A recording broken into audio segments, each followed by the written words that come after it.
Salut tout le monde, on se retrouve aujourd'hui pour le book haul du mois d'août et du mois de septembre. J'ai envie de vous dire enfin, j'ai essayé une première fois de vous tourner cette vidéo la semaine dernière sans grand succès, donc je réitère l'expérience cette semaine. Dans cette vidéo, comme chaque mois, je vais vous présenter les nouveautés qui ont rejoint ma Mangatech ainsi que les fins de série qu'il y a eu pour ma part. Encore une fois, je ne présente pas les suites de séries pour celles et ceux qui me rejoignent sur ma chaîne. Si vous voulez voir des tomes 2, 3, 4 de séries, il faut suivre mes épisodes des lectures en cours. Cette vidéo risque d'être assez longue étant donné que je vais parler des nouveautés du mois d'août et du mois de septembre. Ça fait pas mal de choses, j'ai 15 nouveautés en tout à vous présenter, dont 5 one-shot et 2 nouveautés qui ne sont pas des nouveautés ni du mois d'août ni du mois de septembre, qui sont juste de gros craquages. Il y aura également 8 fins de série, une que je n'ai pas encore achetée donc je ne peux pas en parler, 2 que je n'ai pas lues et que je ne compte pas lire dans les prochains mois, du coup je ne pourrai pas non plus vous en parler, mais je pourrais vous parler tout de même des 5 autres et c'est déjà pas mal.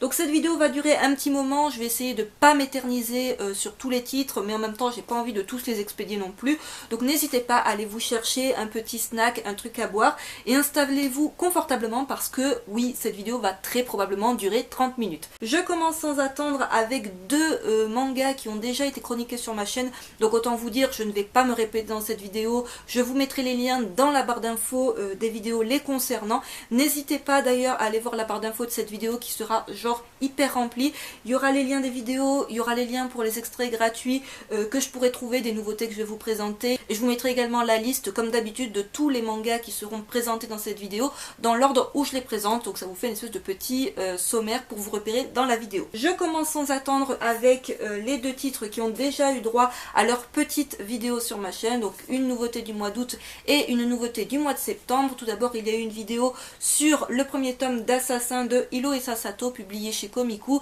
donc c'est une vidéo en partenariat avec la maison d'édition. C'est un seinen de genre drame, action, suspense terminé en 3 tomes et le second tome sortira en France le 10 novembre.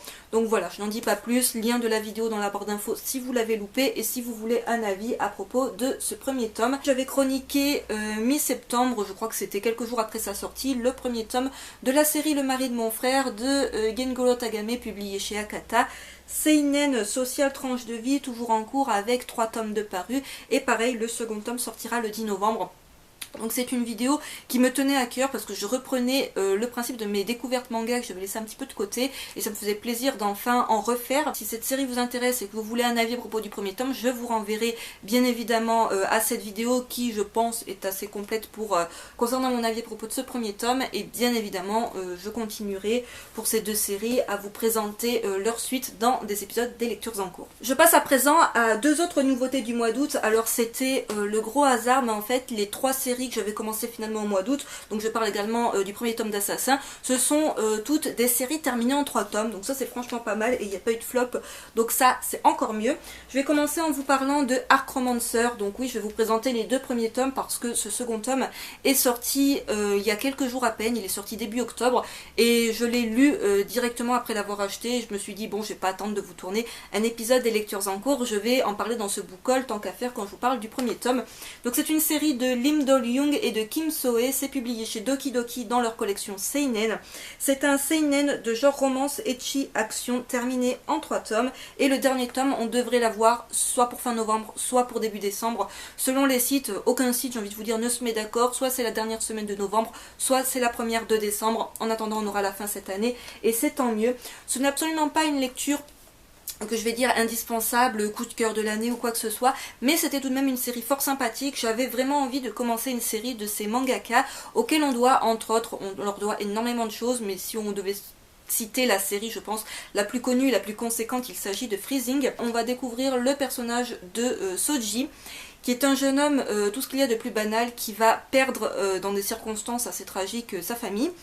Il est tout seul, il a juste sa meilleure amie qui est accessoirement, je pense, il me semble, amoureuse de lui, qui lui tient compagnie, et un jour il va faire la rencontre de ce personnage qui n'est autre que Ekaterina Brunwald et qui vient d'une autre planète qui est Arc Processor, donc ça je vous laisse découvrir de quoi il s'agit, et en fait elle se rend sur Terre, donc elle vient d'une planète qui est d'une dimension parallèle à la Terre si je ne dis pas de bêtises, et en fait elle se rend sur Terre pour En gros, je vous fais le speech très rapidement pour découvrir ce qu'est l'amour. On est sur un manga qui est très drôle, il y a vraiment le registre de la comédie et de la romance, puisque elle est sur Terre pour découvrir ce qu'est l'amour, et bien évidemment elle va tomber sur Soji et elle ne va pas le lâcher, elle va essayer de faire en sorte de capter un petit peu ce que c'est les sentiments amoureux, tout ça, puisqu'elle ne connaît pas ce que c'est d'avoir des sentiments, puisque c'est prohibé sur sa planète. Et ça va donner lieu quand même à quelques combats, puisque c'est pas non plus que de la romance et de la comédie, il y a quelques combats puisque d'autres arc processeurs qui viennent de sa planète vont se rendre également sur Terre pour la combattre. Voilà, synopsis assez vague, je vous l'accorde, mais c'est vraiment juste pour vous donner une base de ce qu'on va avoir dans l'histoire. Donc on a des dessins qui sont tout de même fort sympathiques, vraiment une édition Doki Doki. J'avais pas grand chose chez eux jusqu'à maintenant, et là je dois avouer que je suis très fan de leur... je sais pas, de leur qualité d'impression, de leur qualité d'édition tout simplement. Donc, je vous montre comme les pages couleurs qu'on a au début du tome, les quatrièmes de couverture qui sont très très sympathiques aussi. Et les pages couleurs du second tome. Le second tome est complètement sur la lignée du premier et nous laisse quand même sur un... Voilà, son petit suspense final qui donne bien envie de découvrir la suite et fin de cette série que je vous présenterai du coup dans un book haul, là encore, probablement celui du mois de décembre. Donc voilà ce que ça donne côté dessin. Je dirais pas que c'est pas tout public parce que bon voilà, il n'y a pas non plus de violence ni de scène de sexe ou quoi, mais on est face voilà à des personnages qui sont avec des boobs et compagnie. Donc c'était franchement une lecture qui est très, très sympathique. Je regrette pas du tout d'avoir tenté le coup avec cette série là, et si jamais vous n'en avez pas entendu parler, je vous la recommande. Et puis voilà, une petite série en 3 tomes, que demande le peuple encore une fois. Dernière nouveauté du mois d'août concernant les séries, puisqu'il y a des nouveautés qui sont des one shot qui sont sortis au mois d'août, mais ça je ferai une petite partie one shot dans cette vidéo. Il s'agit d'une série dont vous avez été très nombreux à me demander de faire une vidéo à son sujet, en me demandant même juste en commentaire qu'est-ce que j'en ai pensé, si je compte en parler. Et vu le retard que j'avais pris au niveau de mes vidéos, de mes lectures, de mes présentations, je me suis dit que non, tant pis, il irait dans le book haul du mois d'août. Et finalement, le book haul du mois d'août, j'ai pas eu le temps de le faire, du coup là je vous fais book haul août plus septembre. Il s'agit du premier tome de Rouge Eclipse de Shiki Kawabata, c'est publié chez Akata. Il s'agit d'un shoujo de genre romance, drame, fantastique, terminé en 3 tomes. Le second tome sortira le 13 octobre, autant vous dire que je vais vous en reparler très prochainement. Et le dernier tome le 8 décembre. Là c'est décrit comme étant un shoujo fantastique, quotidien, romance. Celui-ci, voilà, j'étais sûre en voyant le synopsis, plus qu'en voyant simplement la couverture, même si elle est très jolie également, j'étais sûre que j'allais commencer et que j'allais adorer. Donc au niveau de l'histoire, on va découvrir le personnage de Ayumi, donc cette jeune fille-là, qu'on voit ici, qui est une lycéenne, tout ce qu'il y a de plus normal, de plus lambda, et un jour, elle va enfin obtenir le premier rendez-vous avec le mec qu'elle convoitait, tout simplement. Elle va se rendre à ce rendez-vous et au moment où elle se rend sur le lieu du rendez-vous, elle va recevoir un appel de la jeune Zenko, donc c'est l'autre jeune fille que vous voyez ici, qui lui annonce qu'elle compte se suicider, qu'elle se trouve en haut du bâtiment qui est juste à côté de Ayumi et qu'elle va se jeter de ce bâtiment, et elle lui demande de la regarder en train de se suicider, ce que fait Ayumi. Ayumi va se réveiller à l'hôpital, ne comprenant pas trop ce qui s'est passé, sauf qu'elle va très vite se rendre compte qu'il y a un truc qui cloche, c'est qu'elle se retrouve dans le corps de Zenko. Il y a eu un échange de corps, Zenko sait très pertinemment ce qui s'est passé, elle n'y est pas pour rien et elle ne compte pas du tout améliorer cette situation. Pour Ayumi, c'est le désespoir le plus absolu, puisque en étant dans le corps de Zenko, eh bien elle va perdre d'une part sa famille qui ne va plus la reconnaître, son futur petit ami, ses amis, sa réputation, puisque Ayumi, on est vraiment sur un personnage, je dirais un peu le personnage style lumière, qui est très lumineux, très gentil, très appréciable, très apprécié, très populaire. Et à côté on a Zenko, qui est une jeune fille, comme on peut le voir, qui a un physique assez disgracieux, mais qui en plus a un caractère de merde, une mentalité qui est horrible. C'est un personnage qui est aussi laid à l'extérieur qu'à l'intérieur, puisque parfois on peut se dire, bon, elle était moche, mais peut-être qu'à l'intérieur c'était quelqu'un avec un cœur en or, mais absolument pas. Elle avait calculé son coup pour voler le corps de Ayumi, même si voilà, on sait pas trop comment ça s'est passé, et Ayumi, elle est désespérée parce que elle se rend compte que voilà, sa vie n'est plus du tout la même, sa vie devient pourrie, parce que elle se rend compte que la vie de Zenko, elle est pourrie, hein. Par contre sa famille, elle est pourrie, les gens, du coup, ils sont pourris avec elle. En même temps, elle-même, comme je vous l'ai dit, c'était un personnage pourri, donc on n'a pas trop, c'est pas comme Kasane où on peut avoir peut-être un peu d'empathie pour ce personnage. Là on n'a aucune empathie pour le personnage, ce qui est complètement normal, mais fort heureusement pour Ayumi, certaines personnes ne sont pas dupes, se rendent bien compte que la nouvelle Ayumi est vraiment très désagréable et vraiment pas appréciable, et du coup il y a certaines personnes qui vont s'avérer être des alliés très réconfortants pour elle. Donc autant vous dire, c'est un premier tome que j'ai adoré. Je vous montre un petit peu ce que ça donne à l'intérieur parce que l'édition est vraiment très très belle. En même temps, j'ai envie de vous dire, du côté d'Akata, j'ai jamais vu quoi que ce soit d'horrible côté édition. Je cherche une image avec Zenko, parce que Zenko, voilà, là déjà elles ont changé de corps, parce que vraiment le changement de corps se fait au tout début de l'histoire. Donc c'était vraiment un gros coup de cœur. Je lui ai pas consacré de vidéo, peut-être que je consacrerai une vidéo quand les 3 tomes seront sortis. Foncez si vous n'avez toujours pas commencé cette série. Ne vous inquiétez pas pour celles et ceux qui sont pas fans de romance, il y en a pas tant que ça dans cette histoire, et c'est clairement pas pour la romance qu'on suit ce manga. J'enchaîne sans attendre avec les nouveautés du mois de septembre, du moins les séries que j'ai commencé qui sont sorties au mois de septembre, donc il y en a 4. Je commence tout d'abord avec le premier tome de Ulakata de Bisco Atoli, c'est publié chez Panini Manga. Donc c'est un shoujo de genre romance, drame, comédie qui compte 4 tomes toujours en cours, et le second tome sortira le 2 novembre. Mais je dois bien vous avouer que je suis pas hyper sûre d'acheter le second tome, puisque ce premier tome c'était pas un flop, mais disons qu'il n'y a pas, vous savez, ce petit truc qui à la fin du tome vous dit mon Dieu, je veux connaître la suite, je veux savoir ce qui arrive au personnage, je veux connaître le dénouement de l'histoire. Là, voilà, après tout, c'est que le premier tome, mais il n'y a pas eu ce petit truc qui me donne envie spécialement d'y revenir. Donc Bisco Atoli, c'est la mangaka à laquelle on doit, entre autres, bon, pour citer une série, la série Host Club, que j'ai en ma possession dans une édition, pardon Panini, mais qui était terrible pour l'époque, qui était vraiment immonde. Enfin, voilà, pour celles et ceux qui ont connu l'édition de Host Club, vous savez qu'il y a eu un problème avec les couleurs de tomes, et ça ressemble à rien, hein, très clairement. Et je n'avais pas fini de lire Host Club, j'avais beaucoup aimé l'humour, c'était une série que j'adorais suivre, donc j'ai galéré à trouver les tomes, et finalement je ne l'ai jamais conclu. Enfin, jamais conclu de la lire. Bon, bref, peut-être un jour. Alors ce n'est pas un flop, comme pour Amandine de la chaîne l'Accro Manga, qui elle, voilà, avait très clairement eu du mal avec le style de l'auteur, ce que je peux aisément comprendre, puisqu'en fait il y a beaucoup de personnages qui parlent en même temps.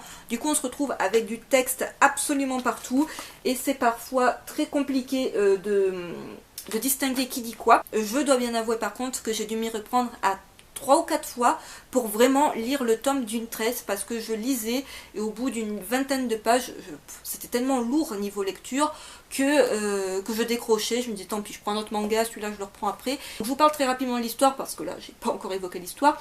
On va suivre le personnage de Lan Malo, donc c'est ce personnage là, qui est un jeune homme qui va intégrer une université et qui est assez particulier, c'est qu'il se considère lui-même comme un gros chat noir. C'est-à-dire qu'en gros dès qu'il se passe une catastrophe, un drame autour de lui, bon pas des trucs non plus de foufou, mais quoi que ce soit de négatif, il va se l'approprier. C'est parce que j'étais là, cherchez pas les gars, c'est ma faute. Et en gros le gars se considère comme le gros poissard, en plus d'être excessivement maladroit, et il essaye de se faire discret. Il se dit au moins dans cette université personne ne me connaît, personne n'a d'a priori sur moi. Je crois que c'est sur le campus, il se balade et il va ruiner le tournage d'un film de zombies en faisant tomber une actrice qui est en train de jouer une scène tout simplement. Il va s'en vouloir à mort et tout machin, enfin, genre, alors que personne ne lui en veut, mais le gars s'en veut à lui-même, et il va rencontrer de ce fait le DEP Art, donc le département artistique, je sais pas comment il l'appelle, qui est l'un des clubs, puisque voilà, les universités au Japon, bon peut-être pas qu'au Japon, sont composés de clubs. Il y a plusieurs clubs de cinéma, donc ça c'est expliqué les différents clubs de cinéma qu'il y a dans cette université. Il y a donc le départ qui eux s'occupent un petit peu de tout ce qui est machinerie, d'où la couverture en fait qui correspond un petit peu à des machineries. Ils s'occupent des décors, des effets spéciaux, du maquillage, des costumes que les autres clubs vont utiliser pour tourner leurs films. Très simplement, il va faire la rencontre de ce personnage-là, entre autres, qui est le chef du départ, qui a un caractère bien trempé. Ils vont lui découvrir un certain talent, il va vraiment se révéler dans ce club et les gens vont vraiment commencer à s'agglutiner plus ou moins autour de lui. On est sur le registre vraiment de la comédie, du côté un petit peu... C'est pas vraiment du school life, puisque c'est vraiment plus... voilà, on va voir les différentes missions du départ, qui vont avoir des missions pour des tournages, et qui doivent faire des décors, qui doivent faire des costumes, qui doivent faire ce genre de choses. Et lui, il va essayer de toucher à tout, les aider un petit peu. C'était pas mal, après c'est pas la lecture indispensable de ce mois de septembre. J'enchaîne avec une lecture coup de cœur, il s'agit du premier tome de la série Les 6 Destinées de Sayuki, c'est publié chez Doki Doki dans leur collection shonen. C'est un shonen de genre aventure fantastique action qui compte 3 tomes toujours en cours et le second tome sortira le 9 novembre et là je n'ai aucune hésitation à vous dire que oui, le 9 novembre je me jetterai sur le tome 2 parce que ce premier tome je ne l'attendais pas de pied ferme, j'étais assez hésitante, pour moi c'était un gros mixte de ce qu'on peut retrouver par exemple dans des univers un peu yokai, donc là ça va être des gedo, c'est-à-dire des créatures qui ressemblent un petit peu à des corbeaux, voilà, que vous voyez ici à quoi ça ressemble, et le côté Blue Exorcist, voilà. C'est parce qu'on a des espèces de petites guildes d'exorcistes, sortes d'exorcistes.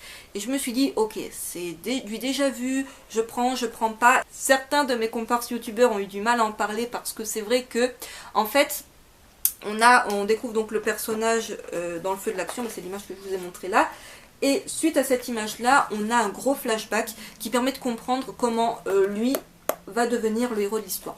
Donc ça se passe dans un, alors c'est un village, une ville, je sais pas trop, dans laquelle en fait il faut pas sortir la nuit, puisque la nuit sortent les gedo, donc c'est l'espèce de créature que je vous ai montré, sorte de corbeau. Alors je ne sais plus s'il tue les humains ou si juste il les transforme en gedo, enfin dans tous les cas faut pas sortir. Et qu'est-ce que va faire notre personnage Miroku, le personnage principal? Il vit avec sa maman qui est assez pour lui autoritaire, qui est vraiment qui est un peu lourde, et sa petite sœur.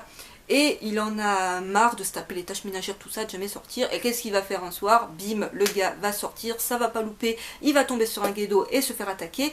Et fort heureusement pour lui, il y a l'autre personnage que vous voyez sur la couverture, que je trouve hyper classe, qui s'avère être le chef de cette espèce de petite guilde, j'appelle ça guilde, c'est pas vraiment guilde, mais ce petit groupe d'exorcistes, qui va le sauver, mais le prévenir que bon, ben mec, j'étais là cette fois, c'était un pur hasard, je serai pas toujours derrière toi pour te sauver, donc tu sors plus la nuit, t'es mignon.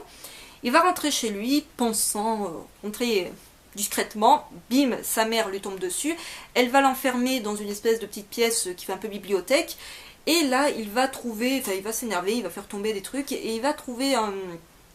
je sais plus si c'est un livre ou un coffre, dedans il y a une dague, donc déjà ça existe, tiens, qu'est-ce que c'est? Et il y a une histoire un petit peu bizarre qui lui fait penser à une espèce de chasse au trésor dans sa propre maison. Donc il se dit, bah, tiens ça au moins je me ferai pas engueuler, je vais pas sortir dehors, mais en même temps je me trouve un nouveau terrain de jeu. Il va entraîner sa petite sœur avec lui, ils vont se rendre sous, je crois qu'ils vivent dans un temple ou un truc comme ça. Et là, ils vont réveiller le roi des Gedo qui avait été enfermé par leur mère. Donc le roi des Gedo, qu'on voit ici, qui je trouve ouais, ressemble un petit peu au style de Mephisto et compagnie de Blue Exorcist. On est bien d'accord, il y a un air de ce genre de méchant un petit peu sadique, un petit peu qui va rigoler, tout ça. C'est complètement ça. Et en fait, en réveillant le roi des Gedo, il va se passer 3 événements majeurs. C'est pas du spoil, ce que je suis en train de vous dire, c'est tout est là, sur la 4e de couverture. La petite sœur de Miroku, elle va être transformée en démon. Voilà, alors elle va pas d'un seul coup se transformer, mais avec les années, petit à petit, elle se transforme en démon. La mère va vouloir intervenir pour sauver ses enfants, bim, elle va se faire tuer devant ses enfants. Et du coup, Miroku est vraiment désespéré, la situation lui échappe, sa mère est morte, sa petite sœur se transforme en démon. Lui, qu'est-ce qu'il va faire? Il va prendre la dague qu'il avait trouvée.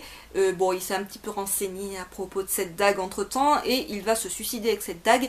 Et en se suicidant avec cette dague, il va renaître sous une forme de Gedo, de demi-Gedo, en fait, si on veut. C'est-à-dire qu'il acquiert la puissance pour se battre à armes égales avec les Gedo, et en même temps, voilà, il n'est plus humain. Et il va intégrer cette espèce de guilde qu'on voit là d'exorcistes qui eux combattent les Gedo, et le but ultime de l'œuvre c'est de tuer le roi, puisqu'en tuant le roi qu'ils ont libéré, eh bien les Gedo, s'il me semble bien, disparaissent, mais surtout il pourra rendre son humanité à sa sœur. Donc c'est autant vous dire, c'est voilà, vous allez dire ah mais Blue Exorcist on retrouve certaines similitudes, voilà, dans d'autres shonen on peut retrouver des similitudes, mais j'ai adoré, ça se lit tout seul, ça se lit hyper vite. Le flashback que je vous ai décrit est décrit dans la 4e de couverture, donc bon, c'était pas la surprise, mais en même temps ça permet de bien comprendre rapidement dès le tome 1 pourquoi le personnage il en est là à vouloir se venger et tout, pourquoi le personnage a des difficultés à être vraiment bien inséré dans le groupe d'exorciste avec lequel il est, puisque il se méfie un peu de lui. Voilà, on te fait venir parce que tu as des pouvoirs bien puissants, tu vas nous aider à défoncer des guédos, mais en même temps t'en es un toi-même, donc on va pas trop non plus te faire confiance sur certaines choses. Alors en plus il va se passer plein de choses, puisqu'en fait il va intervenir sur des missions, pour là où des guédos sont signalés et tout ça, et il va faire la rencontre de d'autres personnages. Ça tourne très vite quand même sur quelque chose qui est assez sombre, et ça j'ai vraiment beaucoup aimé. Il y a également une bonne touche d'humour, donc vraiment gros coup de cœur. J'ai hâte de découvrir la suite de cette série et je vous la recommande chaudement. Même voilà, il y a beaucoup de scènes de combat également. Si vous aimez ce genre-là, enfin de style exorciste, ça c'est vraiment de la bombe. Avant-dernière nouveauté du mois de septembre, il s'agit de Stray Souls. Oh, ça je l'attendais mais de pied ferme, j'avais vraiment trop hâte. C'est la nouvelle série de Ryu Fujisaki, c'est publié chez Pika Édition dans leur collection Shonen. C'est un seinen, voilà, encore une fois, on ne s'en tient pas à la classification française, c'est du seinen, de genre aventure fantastique qui est terminé en 8 tomes, point ultra positif, terminé en 8 tomes. Le tome 3 sortira le 16 novembre et le tome 4 le 18 janvier. Vous reconnaissez peut-être le Kara Design, il s'agit du mangaka auquel on doit Shiki, entre autres, mais Shiki pour moi ça a été un immense coup de cœur à l'époque où la série est sortie. Je vous recommande d'ailleurs la série si vous la connaissez toujours pas, mais je pense qu'elle est tout de même assez connue. La série est recommandée par Sci-Fi, mais ça on s'en fout complètement. Ça va être très compliqué de vous en parler parce que c'est très complexe et vraiment c'est pas le genre de manga que vous lisez pour le coup en 20 minutes. Il y a beaucoup de mangas que je lis en 20-25 minutes, vraiment quand je suis posée. C'est pas pour lire en accéléré, c'est vraiment mon rythme de lecture. Je suis habituée à lire en 20-25 minutes un manga normalement. Quand c'est des mangas un peu plus gros, plus complexes ou un peu plus, vous voyez, genre ça met clairement plus 1 heure qu'une demi-heure. Mais là, voilà, j'ai pris le temps parce qu'il y a beaucoup d'informations, il y a beaucoup de choses à comprendre et par contre, c'est de la bombe atomique. Donc au niveau de l'histoire, comment vous dire? On va découvrir les deux personnages que vous voyez sur les couvertures, donc il s'agit de la princesse Ame et de son amie d'enfance Saru Taiko. Je m'aidais des 4e de couverture parce que même si j'adorais, c'est genre ultra dur d'en parler. Donc ils vivent dans le monde des esprits et en fait ils remontent dans le monde des vivants pour aider les humains lorsque de terribles esprits vengeurs, les Onryo, les attaquent. Alors en fait les Onryo ce sont des esprits de personnages, alors là en plus on vous prend des grands personnages historiques, tout ça qui sont morts, ça j'adore. C'est pas hyper original, on voit ça dans Area 51 et dans des tas d'autres... dans Pétale de réincarnation, j'ai envie de vous dire, c'est à peu près le même délire de personnages historiquement génialissimes, trop puissants, tout ce que vous voulez, qui sont morts. Et qui en fait, si vous voulez, c'est comme si vous aviez de l'eau. Au-dessus, vous avez le monde des vivants, et en bas, vous avez le monde où il y a les Onryo, donc les esprits. Et en fait, théoriquement, ils devraient couler pour rejoindre une espèce de paradis. Alors, en gros, ils ont la paix en eux, et ils peuvent rejoindre le paradis et se reposer en paix. Sauf que certaines Onryo n'ont pas accompli certaines choses de leur vivant, et en gros, ils sont bouffés par de la rancœur, de la culpabilité, quelque chose, quoi, qui les retient à ça de la surface, si vous voulez. Et en fait, on va découvrir, donc je vais vous chercher l'illustration du personnage parce que ça va être compliqué, ce personnage là qui elle en fait a le pouvoir en les chopant dans l'eau de les remonter à la surface, de les ressusciter plus ou moins pour qu'ils puissent assouvir leur vengeance. Et en fait elle, cette princesse là, vous vous rendez compte, les deux personnages se ressemblent, ce n'est pas pour rien. Elle a le pouvoir en fait, elle a la force de les renvoyer, de les libérer de leur haine tout simplement et d'en faire des esprits tranquilles et en gros de les faire couler et retourner vraiment du côté du paradis. Vous l'avez compris au niveau de l'histoire, un personnage qui sort les Onryo pour qui défoule leur haine et tout, leur vengeance, qui massacre et tout, et le personnage contraire qui va elle essayer de les libérer et de leur haine, tout ça, sauf que quand elle utilise son pouvoir, et bien petit à petit sa vie, son espérance de vie se réduit et en fait là c'est un personnage qui est âgé de 11 ans mais qui à force de se servir de la force, et bien en vient à devenir de plus en plus faible et va bientôt mourir. Elle est aidée fort heureusement par son meilleur ami qui lui est un espèce de, on va appeler ça un cyborg hein, parce qu'en fait le gars à force de se battre pour l'aider, il possède une arme, donc l'espèce de corde que vous voyez en fait c'est une arme qui lui permet de combattre à armes égales plus ou moins les Onryo. Et en fait, à force de se battre depuis des années pour lui éviter de trop se servir de son pouvoir à elle, il préfère intervenir d'abord et elle après elle utilise juste un tout petit bout de son pouvoir pour vraiment apaiser les esprits. Et bien il se sert d'une arme, donc il y a plusieurs de ces armes comme ça qui permettent de combattre les Onryo, je crois qu'il y en a 10. Un petit peu style les armes impériales de Red Ice Sword, c'est complètement ça. Et en fait, à force de se battre, il va perdre, je crois, pratiquement tous ses membres, enfin ses jambes et ses bras, et il est fait en fait de mécanismes, un petit peu style robot. C'est génial. Il y a de l'humour, parce que je sais qu'on dirait pas dit comme ça, mais il y a quand même pas mal d'humour. Autant vous dire, il y a énormément de combats, mais il y a également des explications sur les êtres qui sont... voilà, par exemple, c'est des personnages qui ont, je pense, réellement existé, alors on va peut-être dire dans le folklore, mythologie ou folklore, je sais pas trop quoi dire, japonais. Et en fait, voilà, vous avez des pense-bêtes comme ça, qui permettent de comprendre, voilà, le personnage qui vient d'apparaître, qu'est-ce qu'il était de son vivant. C'était souvent des samouraïs, des grands tueurs, des grands stratèges politiques, ce genre de choses. Autant vous dire, j'ai adoré. J'ai trouvé ça hyper rafraîchissant, original, même si c'est fait de plein de trucs qu'on a déjà vus auparavant. Vraiment, c'est encore deuxième coup de cœur. C'est vraiment une très très bonne série, j'avais pas de doute. Hein. Vraiment, j'étais sûre et certaine de commencer la série. Je trouve qu'on n'en a pas trop entendu parler sur les chaînes YouTube. Donc j'en profite, je fais mon petit coup de pub, là vraiment foncez sans hésiter, je vous présenterai la suite dès qu'elle sortira. Je conclus concernant les nouveautés de ce mois de septembre avec une série que je n'attendais absolument pas, mais c'est de voir mes comparses youtubeurs en parler que j'ai eu vraiment envie de m'y intéresser et je ne regrette vraiment pas cet achat parce que on n'est pas loin du coup de cœur. C'est pas un coup de cœur mais j'attends la suite avec énormément d'impatience. Il s'agit de La Vie en Dole de Jonia Inoue, publié chez Glénat collection Shonen. C'est un seinen de genre suspense fantastique terminé en 4 tomes. Et je n'ai pas noté la date pour la sortie du tome 2, il sort au mois de novembre, ça c'est sûr, je n'ai pas noté la date, mais notez bien, c'est le mois de novembre. C'est de l'auteur de Ptoum, que j'avais commencé, que j'ai revendu, parce que j'ai pas du tout aimé. On va découvrir le personnage de Kazumi Haruno, donc la brune, là qu'on voit, qui est une collégienne qui est très discrète et tout, qui a une vie de famille qui n'est pas évidente, et qui un jour va recevoir un colis de son père qui a disparu, qu'elle ne voit plus. Et dans ce colis, il y a deux choses, il y a un miroir et il y a une bague. Et à partir de là, sa vie va basculer sur quelque chose de vraiment extraordinaire, fantastique, tout ce que vous voulez. Et elle va se retrouver face à une organisation qui a envie de récupérer ce miroir et cette bague. Je n'en dis pas plus, on est sur un univers très très sombre, vraiment, mais de toute beauté. Le côté édition de Glénat est vraiment top.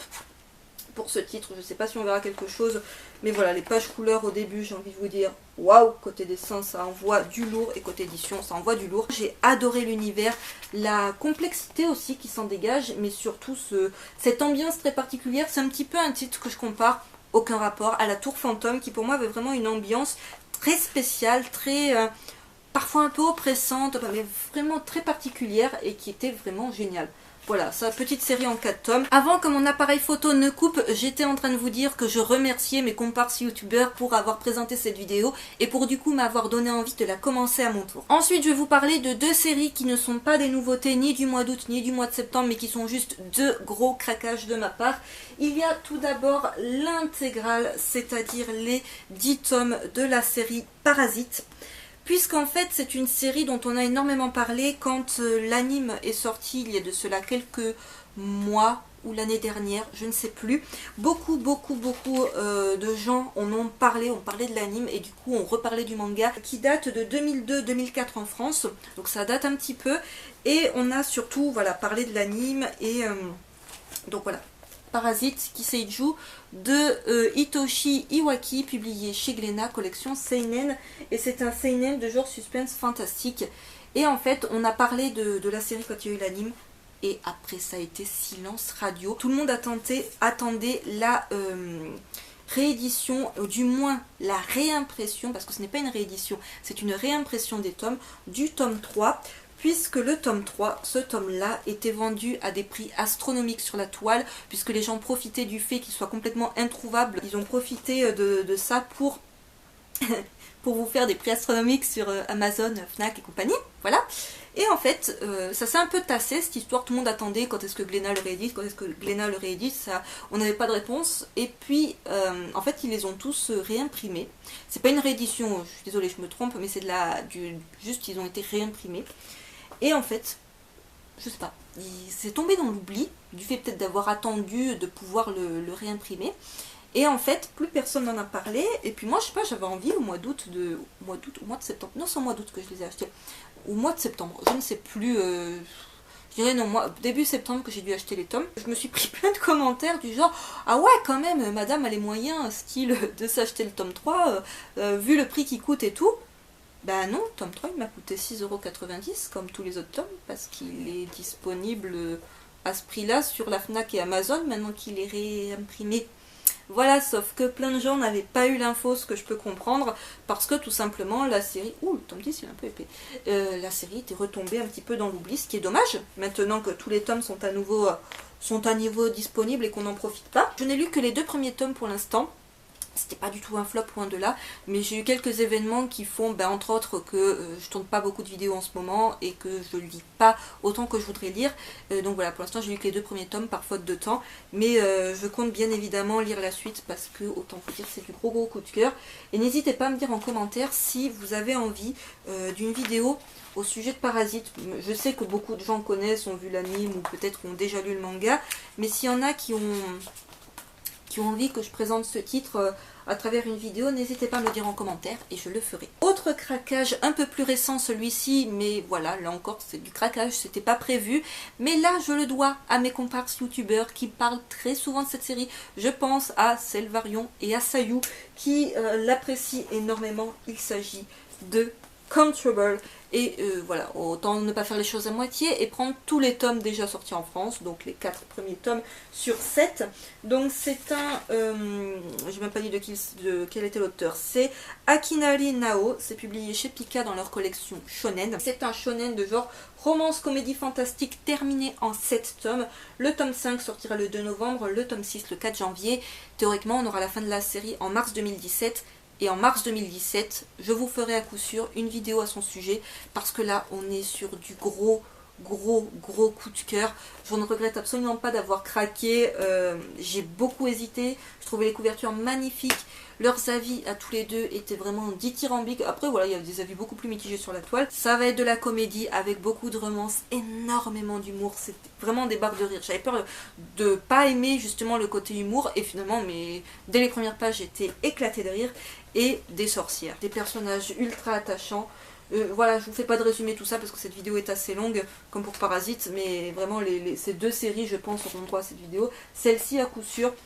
Du coup, je ne sais pas si je présenterai les tomes 5, 6, 7, le 7, oui, dans son book-haul, mais les 5, 6, je ne sais pas s'ils apparaîtront dans des lectures en cours, mais cette série-là, vous la retrouverez sur ma chaîne à coup sûr, parce que, voilà, sachez-le d'ores et déjà, c'est un immense coup de cœur pour moi. Je vais passer assez rapidement sur la partie one-shot, qui est composée de 5 titres. Donc le premier titre, je ne peux pas trop vous en parler, parce que j'ai commencé à lire, mais voilà, comme je l'ai dit, c'est passé pas mal de choses dans ma vie personnelle qui font que j'ai pas eu le temps de lire autant que je l'aurais voulu. Donc il s'agit de Neofaust, qui est une nouveauté du mois d'août, de Osamu Tezuka. C'est publié chez cette maison d'édition dont je n'arrive jamais à retenir le nom, FLBLB. Je sais pas du tout comment ça se prononce, comme on s'en doute avec le titre. C'est une réécriture du mythe de Faust, et ça avait suffi à me convaincre de prendre ce manga. Donc on va suivre un professeur, c'est dans l'univers un peu scientifique tout ça. Ça se passe dans les années 1970. Voilà, il arrive au bout de sa vie et il se rend compte qu'il n'aura pas percé tous les secrets de l'univers et il est tellement désespéré qu'il décide de se suicider, et au moment où il va se suicider, le diable va apparaître devant lui et lui proposer en échange de son âme de lui rendre sa jeunesse, de lui faire vivre une nouvelle vie. Rien que ça et la couverture que je trouve vraiment très belle avait suffi de me convaincre. Comme vous le voyez, je suis vraiment au tout début parce que pour moi du Tezuka, ça met du temps à se lire. Puis c'est un gros pavé. Et c'est pas le genre de... Les titres de Tezuka, c'est le deuxième en même temps que je lis. J'avais lu Debout l'humanité, quelque chose comme ça. Voilà, il y a de la critique sociale et compagnie. C'est un seinen, du coup je ne l'ai pas dit. Je reprends ma fiche. C'est un seinen de genre social philosophique. Et puis voilà, réécriture de Faust. Donc je sais pas si j'en reparlerai sur ma chaîne. Mais en attendant, le début était pas mal et surtout le sujet me semblait super intéressant. Ensuite, il y a eu le one-shot Le Bateau Usine de Go Fujio et Takishi Kobayashi, publié chez Akata. Donc ça c'est du seinen, là encore social drame, derrière il est marqué anticapitalisme, littérature, société. Et voilà, ça fait partie avec les 6 destinées et Urakata, des mangas que j'ai acheté à la Fnac de Nîmes en partant sur le chemin des vacances. C'est une adaptation du roman de Takeshi Kobayashi, donc c'était ce monsieur là, qui, si vous arrivez à voir, est décédé à l'âge de 30 ans. Donc vous vous en doutez, vous avez une petite biographie, vous vous en doutez, quand on meurt à l'âge de 30 ans, c'est qu'on n'est pas mort de sa belle mort. En fait, ça va nous parler d'un bateau-usine, ça se passe dans les années... je crois que c'est voilà, dans les années 20 au Japon. Et en fait, les bateaux-usines, c'est des bateaux, comme son nom l'indique, où il y a des pêcheurs ouvriers dessus. C'est-à-dire qu'ils pêchent le poisson, dans ce cas-là, ils pêchent des crabes. Et en même temps, voilà, ils traitent le crabe et ils le foutent en boîte, tout ça, pour que ça soit prêt. Et en plus, c'est assez particulier parce que c'est du crabe qui est vendu pour l'empereur. Enfin, c'est un truc très spécial. Et en fait, les ouvriers sont exploités, sont battus, sont vraiment, mais avec un tyran qui n'est autre que Asakawa, qui est l'intendant du navire, qui a beaucoup plus de pouvoir que le capitaine du navire, et voilà, qui va les entraîner dans des conditions météo atroces, des conditions de vie sur le bateau horribles. Vraiment, il va être sans pitié, il va y avoir vraiment des choses horribles qui vont se passer, et qui sont réelles, hein, parce que c'est vraiment une critique de ce qui se passait à l'époque. Et en fait, un jour, il va y avoir, on s'en doute, une mutinerie. Voilà, les gens vont péter un câble, vont se dire, oh bah non, hein, on en a marre. On va essayer de se révolter, et comme je vous ai dit, il y a du drame, donc c'est que ça se passe pas vraiment super bien.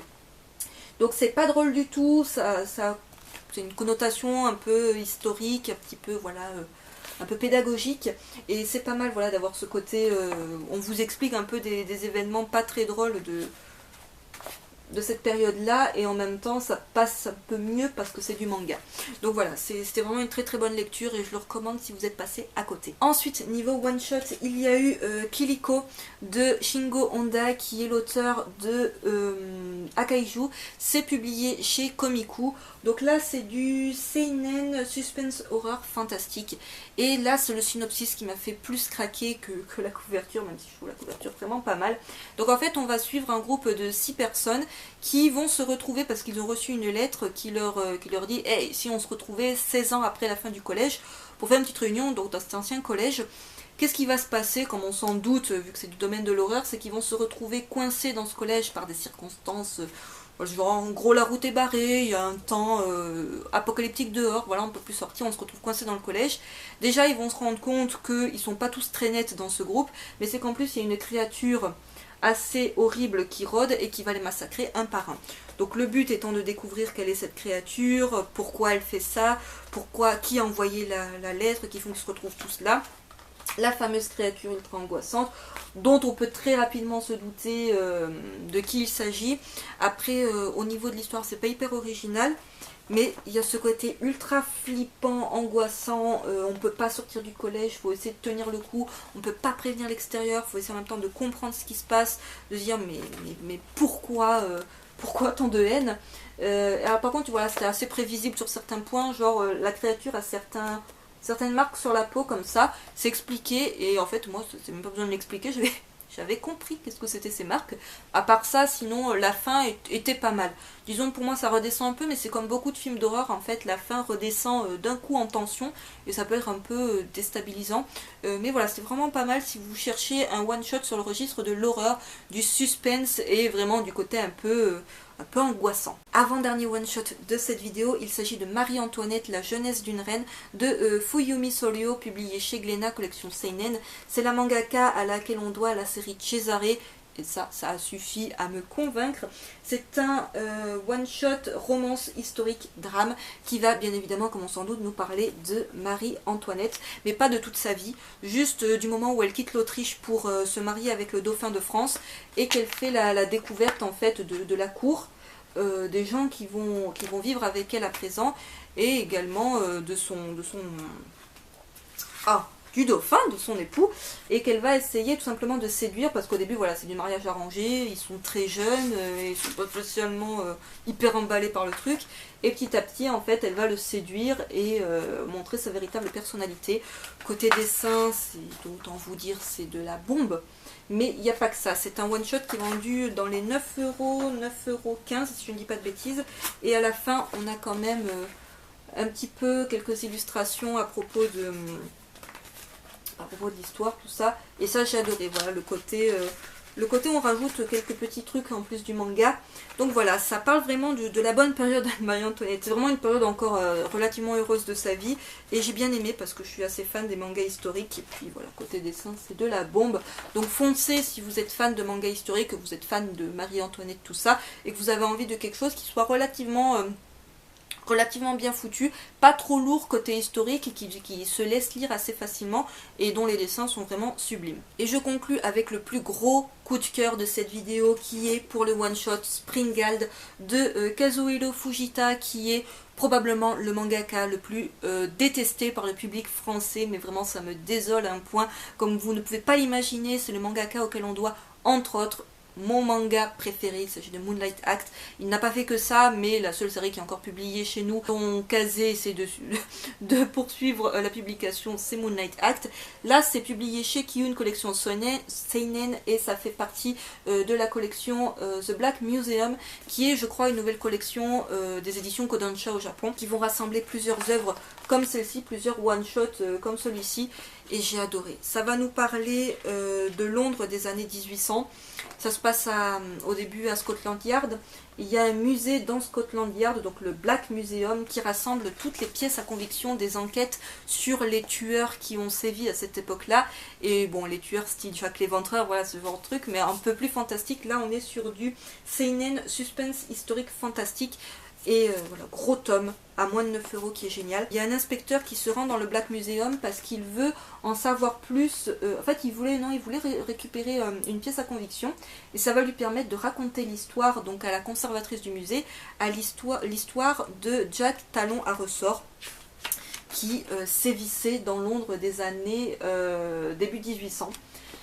Et c'était génial, c'est hyper, on a du côté policier, enquête, suspense, fantastique, des personnages ultra charismatiques, on a envie de découvrir ce personnage de Jack, de comprendre sa vengeance, de comprendre pourquoi il fait ça, de comprendre pourquoi il y en a un autre qui l'imite mais qui lui massacre des gens en plus de leur faire peur. Ça a été pour moi une excellente lecture que je ne saurais trop vous recommander. Je conclus cette vidéo avec les fins de série. Comme je l'ai dit, il y en a 8. Il y en a une que je n'ai toujours pas achetée.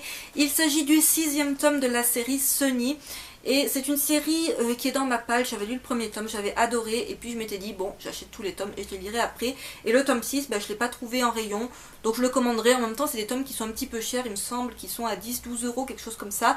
C'est pas pressé, mais voilà, je compte pas faire de vidéo à son sujet ou quoi que ce soit. Il y a 2 autres fins de série que j'ai achetées par contre, mais que je n'ai pas lues parce que, pareil, les séries sont dans ma palle. J'ai commencé à les lire à une époque, je m'étais dit, ah c'est pas mal, j'ai envie de continuer, mais les choses ont fait que j'ai lu d'autres trucs. J'ai continué à acheter les tomes malgré tout, mais pour l'instant, voilà, je crois que ces 2 séries-là, de toute manière, je les ai pas sur Marseille.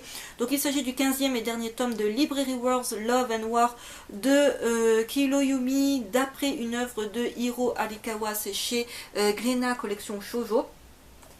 Et le dernier tome, le 20e tome de Letterby de Hiroyuki Asada, c'est publié chez Kana. Et là, même pour Letterby, il me semble qu'il me manque les tomes 18 et 19 à acheter, que j'achèterai très prochainement, comme pour le dernier tome de Sunny. Mais voilà, pour ces 3 séries-là, il n'y aura pas de vidéo, je vais pas les lire prochainement. Mais voilà, c'est des séries que j'avais commencé à une époque parce qu'il y avait ce petit truc qui me donnait envie d'y aller. Et puis finalement, elles ont fini dans ma palle, comme d'autres séries que je vous présente pas. Et voilà, pour l'instant, j'ai aucun avis à leur sujet, mais n'hésitez pas à me dire en commentaire si vous les avez lus et ce que vous en avez pensé, sans spoil, bien évidemment. Concernant les fins de série que j'ai lues, il y en a tout de même eu 5, même si finalement... à part 2 qui vraiment m'ont beaucoup plu, les 3 autres, ouais bon, c'est bien d'avoir fini les séries, mais ça sera pas du tout des séries dont je vais me souvenir par la suite ou que je vais vous recommander absolument si vous ne les connaissez pas. Donc je vais commencer avec une qui était très très bonne. Il s'agit de Areadi, le tome 14 de Kyoshiki Nanatsuki et Yang Kyung-il, c'est chez Pika dans leur collection Seinen. Donc voilà la couverture, la fin de série qu'on redoutait le plus, je pense, parce que vraiment, vu la tournure que prenait la série, nouvel arc à 2 tomes de la fin, mais comment cela peut-il bien se conclure?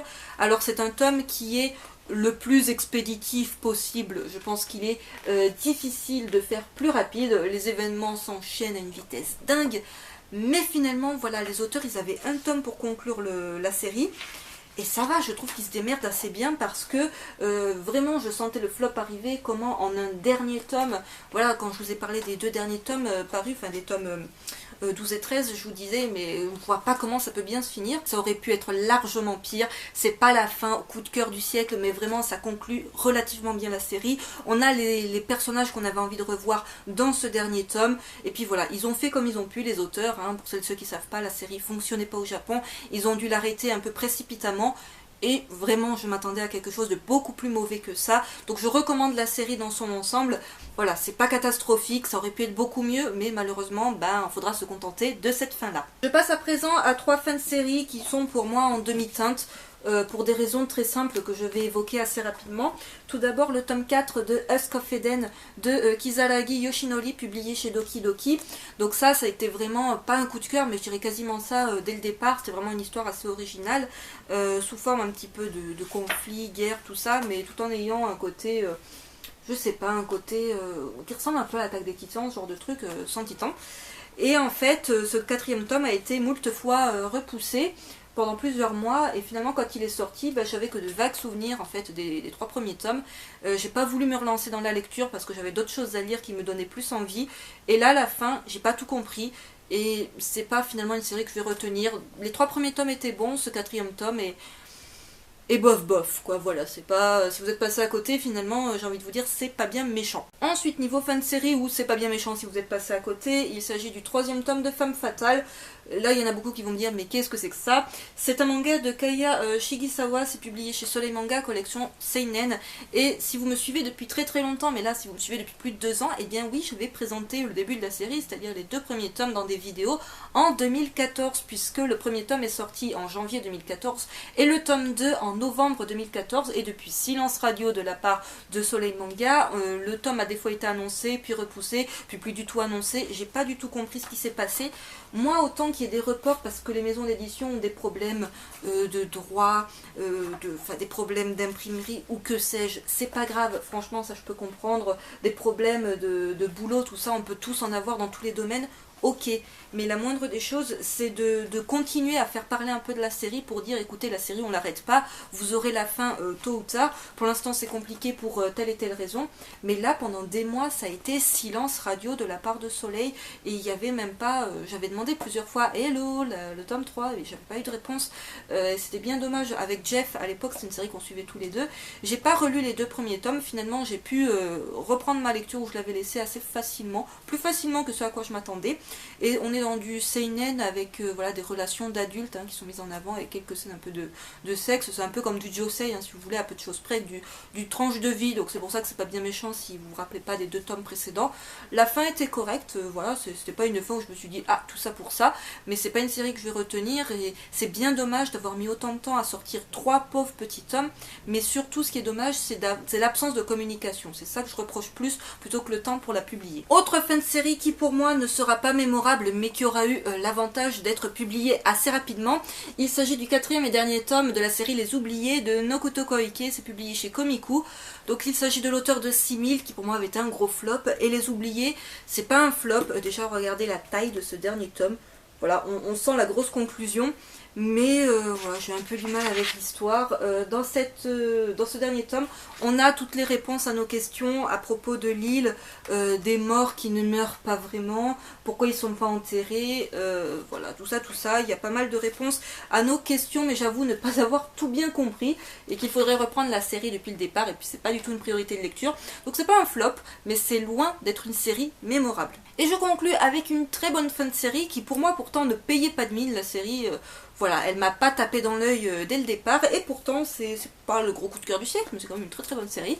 Il s'agit du 3e et dernier tome de Anohana, une œuvre originale de Shoeiwa Busters, un manga de Mitsu Izumi, c'est publié chez Panini Manga. Très très bonne série de A à Z, beaucoup d'émotions dans ce dernier tome.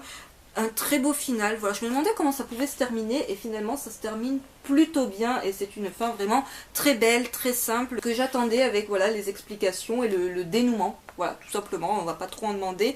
Et voilà, j'ai été hyper emballée par l'histoire. J'avais craqué pour les 2 premiers tomes d'un coup, et ce 3e tome conclut à merveille cette toute petite série chez Panini Manga. Cette vidéo se conclut dans le noir le plus absolu. Il est 19h passé quand je termine cette vidéo. Autant vous dire, la luminosité est immonde et j'en suis désolée. N'hésitez pas à me dire en commentaire si vous avez lu certaines des séries que j'ai présentées dans cette vidéo, votre avis à leur sujet. N'hésitez pas non plus à me dire quelles sont les nouveautés du mois d'août et du mois de septembre que rejoint votre Mangatech. Et si parmi tous les titres que je vous ai présentés, certains vous donnent envie ou pas du tout. Sur ce, je vous retrouve très vite pour une prochaine vidéo. Bye!